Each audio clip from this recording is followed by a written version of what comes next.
ഇത്രയും നാളും നമ്മളൊക്കെ പറഞ്ഞിരുന്നത് സ്വീകരിക്കുന്നതിനേക്കാൾ കൊടുക്കുന്നത് ശ്രേയസ്കരം എന്നാണ്. എന്നാൽ ഇപ്പോൾ അത് മാറി വന്നിരിക്കുകയാണ്.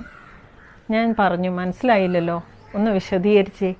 അപ്പോൾ ആ കൂട്ടുകാരി പറയുകയാണ്, ഇന്ന് ആൾക്കാർക്ക് ഏറ്റവും ബുദ്ധിമുട്ടായിട്ടുള്ള കാര്യം മറ്റൊരാളുടെ കയ്യിൽ നിന്ന് ഒരു സഹായം സ്വീകരിക്കുന്നതിനാണ്.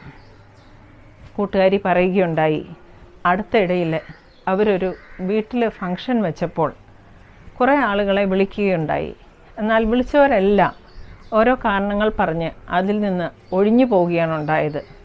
കൂട്ടുകാരി വീണ്ടും തുടർന്നു, എന്നെ ആരെങ്കിലും ക്ഷണിച്ചാൽ പേഴ്സണലായിട്ടുള്ള ബുദ്ധിമുട്ടുകൾ ഉണ്ടെങ്കിൽ കൂടെ ആ വിളിച്ച ആളോടുള്ള കരുതലിനെ പ്രതി കുറച്ച് കഷ്ടപ്പാട് സഹിച്ചിട്ടാണെങ്കിലും അവിടെ പോവുകയും ആ ചടങ്ങിൽ സന്തോഷത്തോടെ പങ്കെടുക്കുകയും ചെയ്യാറുണ്ട്.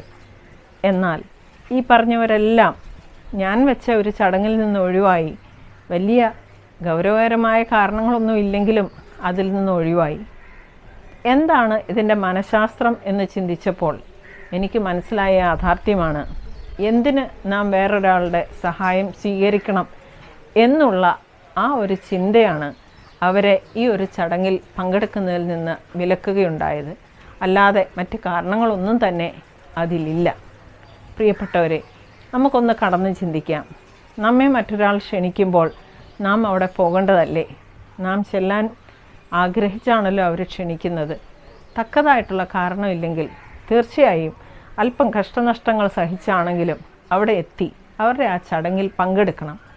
ഒപ്പം തന്നെ നാം മറ്റൊരു കാര്യം കൂടെ ചിന്തിക്കേണ്ടിയിരിക്കുന്നു. നമുക്കൊരാവശ്യം വരുമ്പോൾ നാം എത്ര പേരുടെ കാര്യങ്ങളിൽ ആക്റ്റീവായിട്ട് പങ്കെടുത്തിട്ടുണ്ടോ അതേ അളവിലാണ് നമുക്ക് തിരിച്ചു കിട്ടാൻ പോകുന്നത്. നാം ആരുടെയും ക്ഷണം സ്വീകരിക്കാതെ, സഹായമോ ഒരു നേരത്തോ ഭക്ഷണമോ സ്വീകരിക്കാതെ നാം ഒരു ചടങ്ങ് വെച്ചിട്ട് എല്ലാവരെയും വിളിച്ചാൽ തിരിച്ച് അവരെല്ലാം വരണമെന്ന് നമുക്ക് ശഠിക്കാൻ സാധിക്കുമോ? പ്രിയപ്പെട്ടവരെ, കുറച്ചുകൂടെ നമുക്കൊന്ന് ആഴത്തിൽ ചിന്തിക്കാം. വ്യക്തിപരമായിട്ടുള്ള പ്രശ്നങ്ങളില്ലാത്തവരാരും തന്നെയില്ല. എന്നാൽ മറ്റൊരാളുടെ ഭക്ഷണം എനിക്ക് ആവശ്യമില്ല, അവരുടെ ഔദാര്യം എനിക്ക് ആവശ്യമില്ല, എനിക്ക് പണമുണ്ട്, എനിക്ക് സ്വാധീനമുണ്ട് എന്ന് വിചാരിച്ച് മനുഷ്യബന്ധങ്ങളുടെയൊക്കെ വിലയിടുമ്പോൾ തീർച്ചയായും നമ്മുടെ ചുറ്റുപാടുള്ള മനുഷ്യർ നമ്മിൽ നിന്ന് അകലുന്നു എന്നുകൂടെ ചിന്തിക്കേണ്ടിയിരിക്കുന്നു.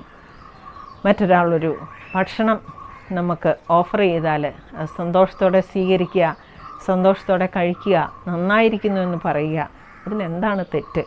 മറ്റുള്ളവർ നമ്മെ വീട്ടിലേക്ക് ക്ഷണിക്കുമ്പോൾ പറ്റുമെങ്കിൽ അവിടെ കടന്നു ചെല്ലുക, അവരോട്